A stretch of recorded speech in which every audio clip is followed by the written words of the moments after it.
त्यानंतर गेलो आम्ही लॉकरमध्ये कपडे बदलायला. कपडे बदलायला ह्यांचं काहीतरी डिस्कस चालू असतं आणि त्यांच्या आधी तर मी उरकून तयार आहे म्हणल्यावर आपण चला पुढं पाणी दिसलं की पाणी दिसल्यावर आपण थांबतोय. बघितलं इकडं तिकडं नाही पाण्यातच आतमध्ये गेल्या मग काढू एक अंडर वॉटर व्हिडिओ. मग घुसलो ना आतमध्ये, घातला चष्मा, कसं वाटतंय. मग आली गँग सोबत पण घुसलो आतमध्ये. त्यानंतर बघतो अरे भाई काय करतोय तू, नेमकं काय चाललंय काय. बघत होतो इकडे सगळे नाचत होते. मग काय घुसलो ना आम्ही पण. चालू झालं मग गाणं बघत होतो.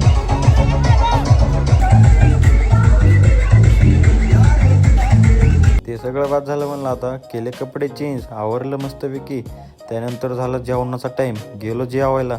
एक जण येत होतं तोवर म्हणलं करा आपला चालू, कशाला थांबायचं आता, लय भूक लागली जोरात दणकून.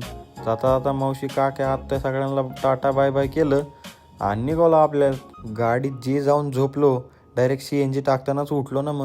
मग आलो घरी आल्या असलमच्या घरी गेलो, कारण त्याला जायचं होतं पुण्याला. त्यांनी पॅकिंग बिकिंग केली. त्यानंतर गेलो आम्ही बस स्टँडवर थांबलो इथं. तर बंटी का लाजत होता काही कळलं नाही. गाडी यायला टाईम होता म्हणून तर आम्ही गेलो मेडिकलमध्ये कोण वगैरे घेतला. बंटीकडे दाखवलं, बंटी अजून काय हसतोयच आहे. तवर गाडी आली होती, मग त्याला सोडलं. मग पब्लिक कसा वाटला ब्लॉग आजचा, आवडला असेल तर नक्की लाईक फॉलो करा.